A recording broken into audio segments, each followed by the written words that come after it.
সবিভব সরস্বত্যং পূর্ণজ দেব ভগবান স্বয়ং মন চৈতন্যাদ কৃষ্ণ জগতি পরতত্ত্ব পরমিহং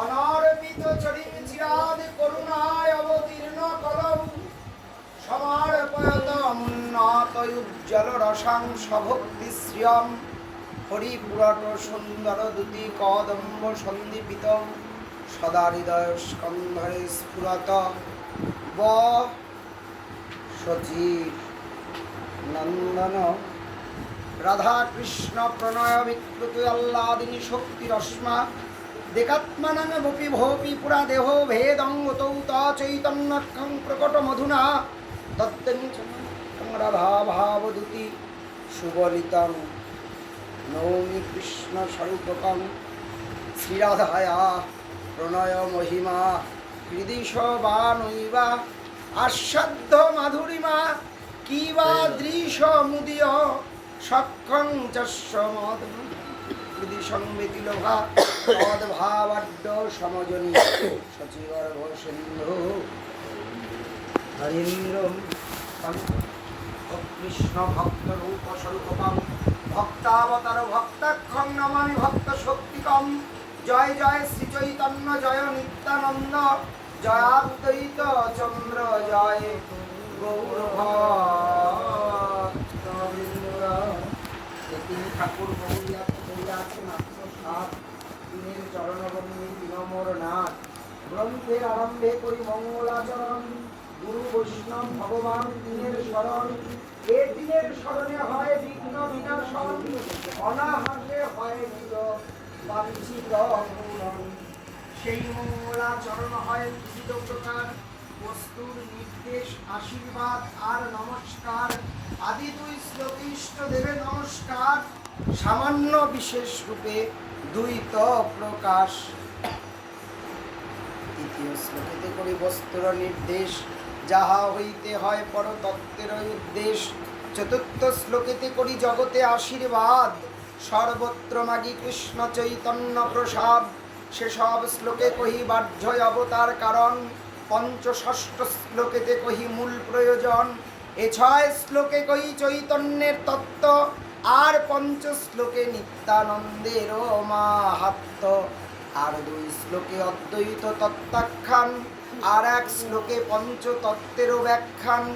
এই 14 শ্লোকেতে করি মঙ্গল আচরণ তৈ মধ্যে করি সব বস্তু নিরূপম। সব শ্রোতা বৈষ্ণবের করি নমস্কার এসব শ্লোকের করি অর্থ বিচার।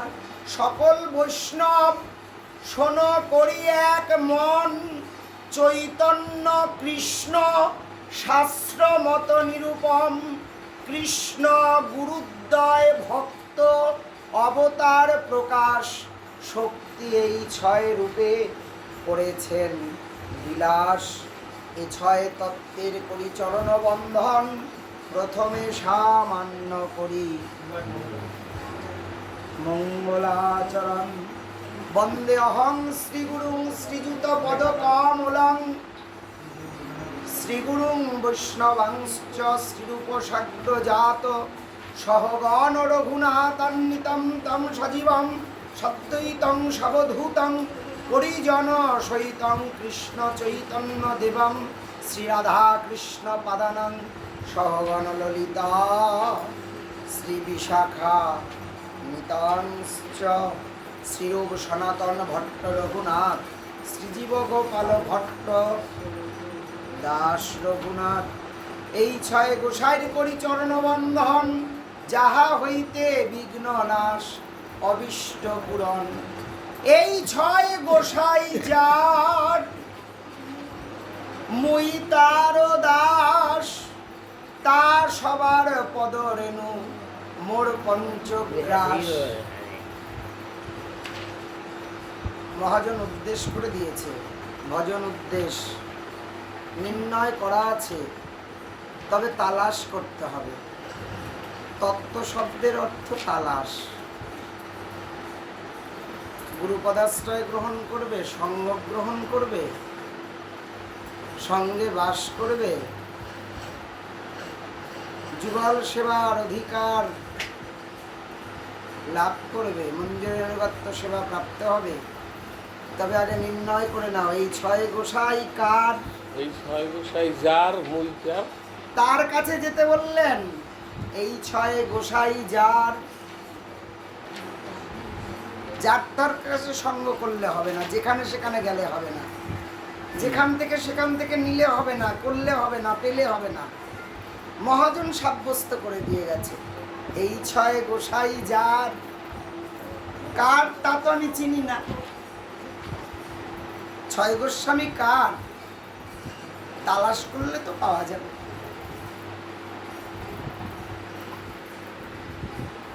ঠাকুর নরোত্তম বললেন এই 6 গোসাই যার, মুই তার দাস। এই 6 গোসাই যার, তার দাস। আমি তার দাস। আবার বলছে দাস আমার পদে মোর পঞ্চগ্রাস। তা সবার পদরেণু মোর পঞ্চগ্রাস।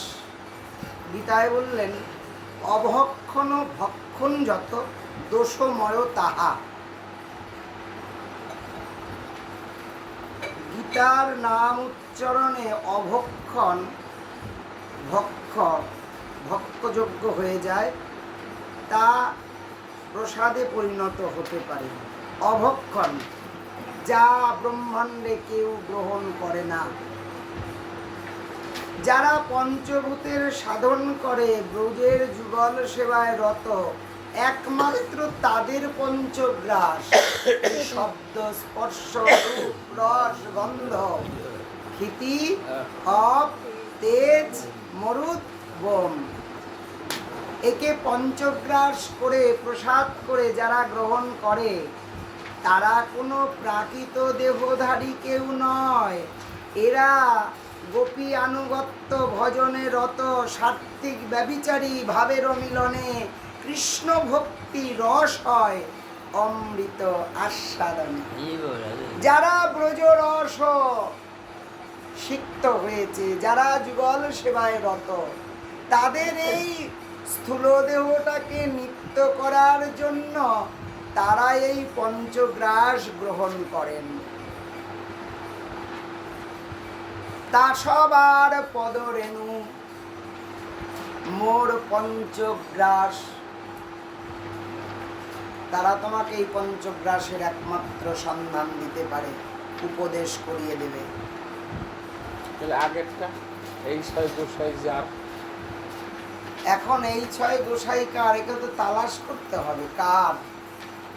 এই 6 গোসাই যার, ইঙ্গিত করে বলে দিল যার তুমি তার সঙ্গ করো। এখন কার আমি তো তাকে চিনি না, একদিনে তো চেনা যাবে না। 30 বছর অনুগত সাধু সঙ্গ করতে করতে বোঝা যাবে কে এই 6 গোস্বামী কার।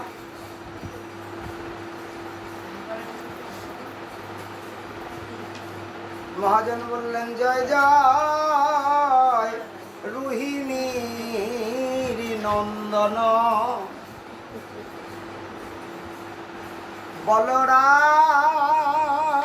বলরাম নিত্যানন্দ।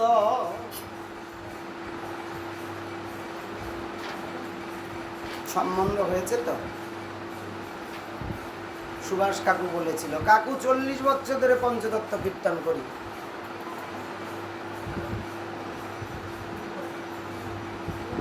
আজকে জাগ্রত হলো সাধু সঙ্গে, সাধু সঙ্গে আজকে অনুভব হলো কি এই পদটা ঠাকুর নরোত্তম বসালেন। এই 6 গোসাই কার,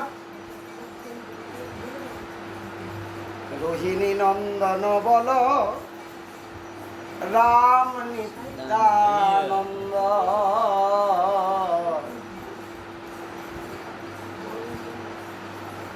রোহিণী নন্দন, নন্দেরও নন্দন,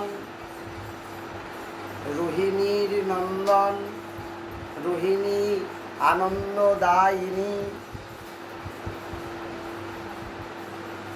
জয় জয় রোহিণী নন্দন। ওই রোহিণী আনন্দদাতা,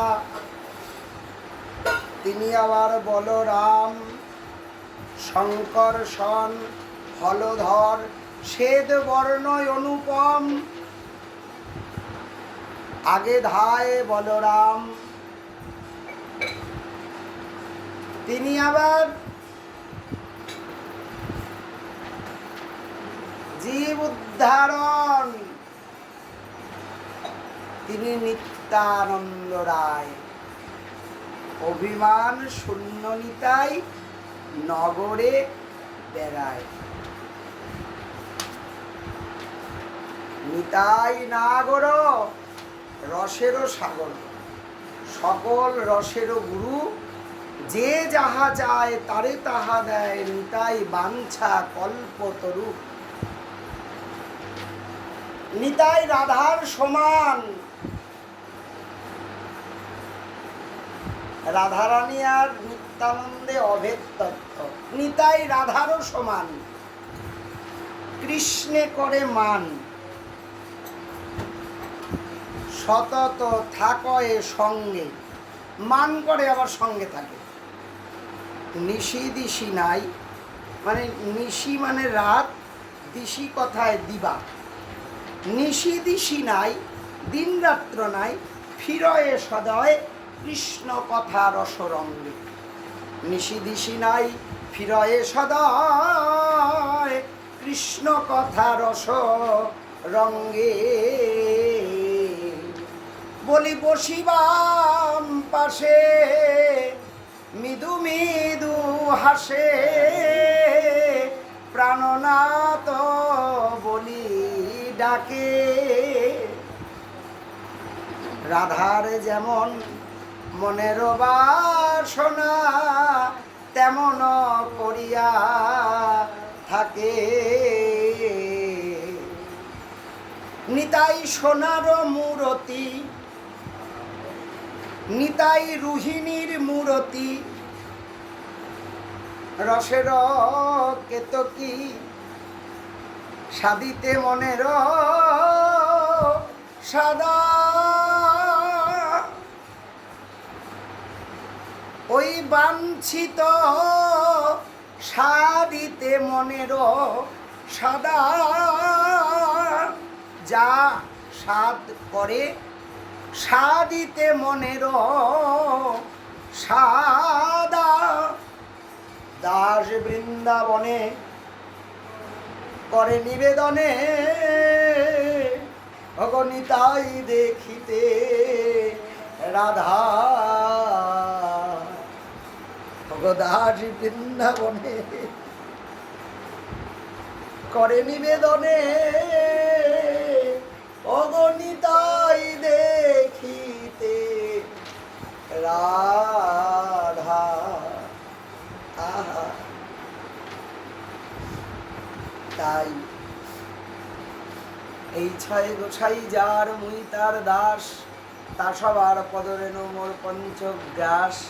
তাদের চরণ সেবী করি ভক্ত শনে বাস, জনমে জনমে মাগি সেবার অভিলাষ। মুখং করোতি বাচলং যৎ কৃপাবন পরমানন্দ মাধব। আমি কাষ্টের যন্ত্র প্রভু, তুমি যন্ত্রধারী। তোমার লীলা গুণ কথা যেভাবে বলাইবে, সেইভাবে বলি। অচিন্ত প্রভাব তব নিত্যানন্দ রাম। তোমার চরণাবৃন্দে ভক্তি দাও দান। গৌতত্ত্ব লীলা গুণ নিতাই তোমার গোচরে, তুমি না জানালে প্রভু কে জানিতে পারে। হৃদয় স্ফুরণ করি জিহুবায় বলাও বাণী, ভালো মন্দ কিবা বলি কিছু নাহি জানি। তোমার নিত্য দাস মুই, তোমা পাশরিয়া করিয়া আছি ভবার নবে, মায়াবদ্ধ হইয়া কৃপা করি কর মোরে পদধূলি সম, তোমার সেবক কর তোমারও সেবন, গুরবে গুরুচন্দ্রায় রাধিকায় স্তদালয়ে, কৃষ্ণায় কৃষ্ণ ভক্তায় তদভক্তায় নমো। মন্ত্র গুরু আর যত শিক্ষাগণ তা সবার আগে করি চরণ বন্ধন, শ্রীরূপ সনাতন ভট্ট রঘুনাথ, শ্রীজীব গোপাল ভট্ট দাস রঘুনাথ। এই 6 গোস্বামী শিক্ষা গুরু যে আমার, তার সবার পাদপদ্মে কোটি প্রণতি আমার। ভগবানের ভক্ত যত শ্রীবাস প্রধান, তা সবার পাদপদ্মে করি অনন্ত প্রণাম। অদ্বৈতাচার্য প্রভু অংশে অবতার, তার পাদপদ্মে কোটি প্রণতি আমার। নিত্যানন্দ রায় প্রভুর স্বরূপ প্রকাশ, তার পাদপদ্মে বন্দী মুই যার দাস। গদাধর পণ্ডিত প্রভুর নিজ মহাশক্তি, তা সবার চরণে মন সহস্র প্রণতি। শ্রীকৃষ্ণ চৈতন্য প্রভু স্বয়ং ভগবান, তা সবার পদ্মে করি অনন্ত প্রণাম। সাবরণে মহাপ্রভু করি নমস্কার। এই 6 তৈছে জয়ীছে করি যে বিচার, যদ্যপি আমার গুরু তথাপি জানি আমি তাহার প্রকাশ। গুরু কৃষ্ণ রূপ হন শাস্ত্রের প্রমাণে, গুরু রূপে কৃষ্ণ কৃপা বরেণ্য ভক্তগণে। গৌর সুন্দর শচীনন্দন রাধানাথ গোপীনাথ, তোমার চরণ কমলে অনন্ত কোটি প্রণাম। তোমার হৃৎকমলে ভক্তবৃন্দ হৃৎকমলে কোন ভক্তি সঞ্চারিত কর। গৌর হে গৌর হে গৌর হে হে গৌর হরি, তোমার চরণ কমলে অনন্ত কোটি প্রণাম। জয় গৌর।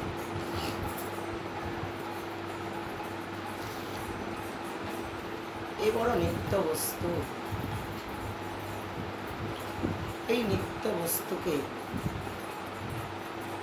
আস্বাদন করতে হলে আমাদের যত প্রাকৃত বুদ্ধি, জ্ঞান, বিদ্যা, অহংকার, শুভাশুভ কর্ম, দেহধর্ম, বেদধর্ম, লোকধর্ম, কর্ম, লজ্জা, ধৈর্য, দেহসুখ, আত্মসুখ বর্জ্য, দুস্তর্য, আর্যপথ, নিজ পরিজন, স্বজনে করে তারণ ভৎসন, সর্বত্যাগী। এই যতক্ষণ পর্যন্ত সমস্ত জড়বস্তুর বাইরে এই জীবসত্তাকে না বের করে আনা যাবে, মুক্ত করা যাবে, ততক্ষণ পর্যন্ত নিত্য বস্তু আস্বাদন হবে না। জীবসত্তা তো বন্দি দশায় আছে, কারাগৃহে। আমার বাড়ি, আমার গাড়ি, আমার নারী, আমার হাত, আমার পাও, আমার কান, আমার চোখ, আমার মাথা, আমার গুরু, আমার গোসাই, আমার সঙ্গ, আমার খোল, আমার করতাল। আমি গাইতে পারি, নাচতে পারি, বলতে পারি, গোসাই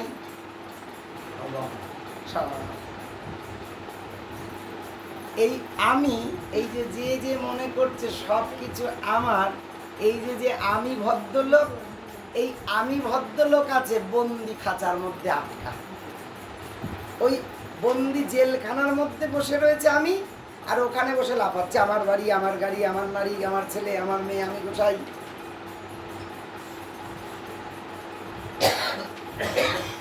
চতুর্দলে একটা জেলখানা আছে, ওইখানে আমি আটকা রয়েছে, আর ওখানে বসেও লাফাচ্ছে।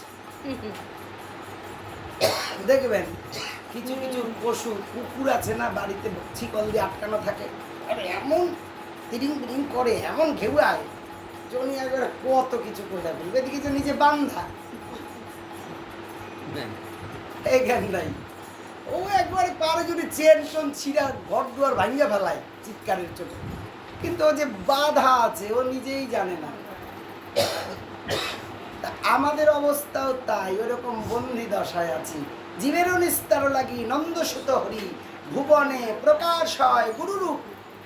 ওই ওখান থেকে নিস্তার করার জন্য একজন সর্বশ্রেষ্ঠ উকিল আছে ব্রহ্মাণ্ডে, তিনি পরমারাধ্য শ্রীগুরু। উনি যদি জামিন করিয়ে ওখান থেকে কাউকে মুক্তি করিয়ে দিতে পারে,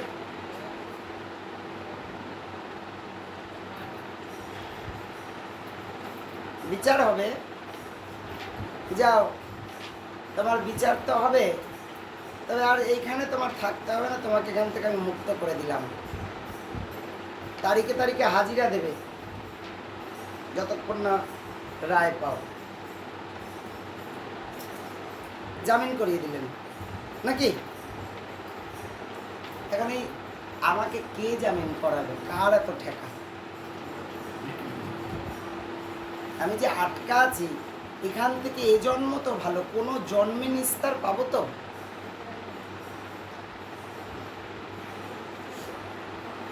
এর জন্য সদ্গুরু পদ আশ্রয় গ্রহণ করে গুরু একমাত্র। এই জন্য মহাজন বললেন জীবেরও, ঠাকুর নরোত্তম সনাতন গোস্বামী কথা, জীবেরও নিস্তার লাগি নন্দ সুত হরি, ভুবনে প্রকাশ হয়।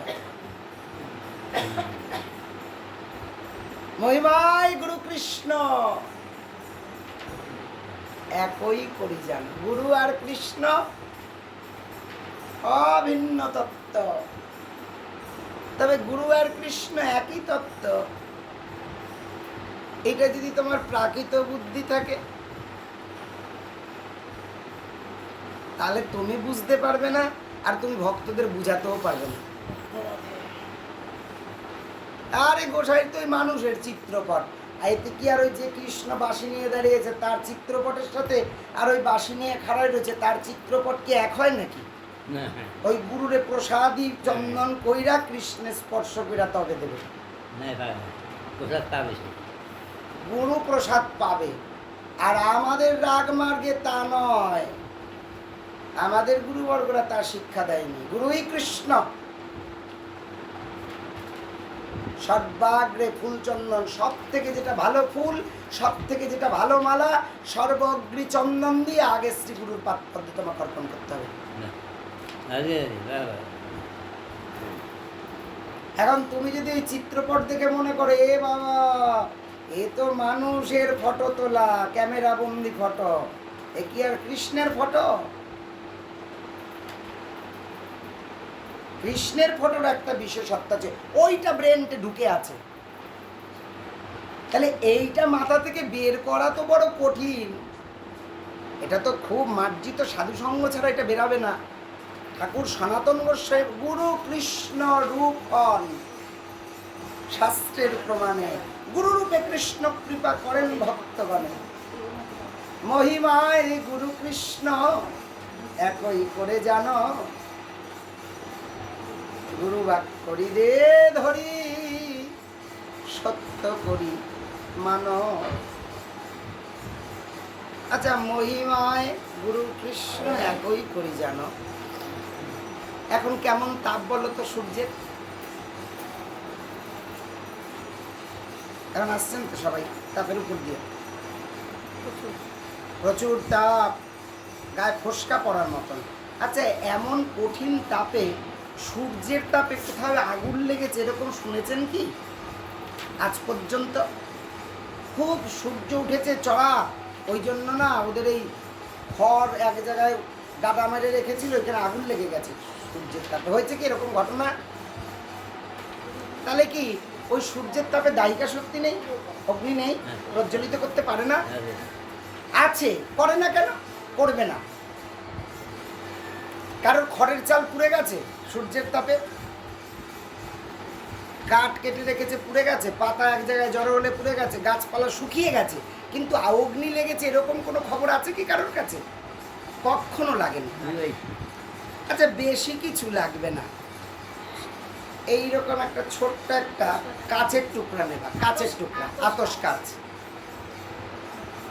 এইটুখানি একটা কাচের টুকরা, মাত্র ৩-৪ মিনিট ওই তাপের মধ্যে রেখে তলায় কয়েকটা খড়ি রাখো, কাঠ রাখো, পাতা রাখো, কাগজ রাখো, যা ইচ্ছা তাই রাখো, কিরে ফট করে জ্বলে উঠবে না? রাধে। তাহলে সূর্য কৃষ্ণ আর আতস কাজ গুরু, ওই সূর্যের যতই তাপ থাক না কেন ওই আতস কাজ গুরুর মধ্যে প্রতিফলিত যদি হয় কারোর ভাগ্যে, তিনি তার ওই দায়িকা শক্তি লাভ করবেন। তাই আন্নায় জ্বলবে না, আন্নায় ভক্তি প্রজ্বলিত হবে না। গুরু তো গুরুই, ভজনের মূল মহাজন। ন গুরুমধিকং তত্ত্ব, ন গুরুমধিকং তপ। গুরুকে লক্ষ্য করে করো, সব কিছু তোমার পেয়ে যাবে। তবে এটা ধরে রাখাটা খুব কঠিন, এটা অনুভব করা। এখন কথা হচ্ছে শ্রীগুরুকে জানবে তোমার ভজন আনুকূল্যে। তোমার যেমন ভজনের স্তর, তুমি তদ্রূপ শ্রীগুরুকে আস্বাদন করবে। একটা প্রাইমারি স্কুলের ছেলে, তার শিক্ষকের মূল্যবোধ কতখানি তার মধ্যে ওই প্রাইমারি স্কুলের ছেলেটাই জানে। যে ছেলেটা হাই স্কুলে পড়ে তার শিক্ষকের মূল্যবোধ কতখানি তিনি জানে। যিনি কলেজে পড়ে তার শিক্ষকের মূল্যবোধ তিনি জানে। আর যিনি বিশ্ববিদ্যালয়ে পড়ে, ইউনিভার্সিটিতে পড়াশোনা করে, তার শিক্ষকের মূল্য তিনি জানেন। যে যেমন স্তরের তার তদ্রূপ হবে। যা রাধে। কোথা থেকে দেখবো?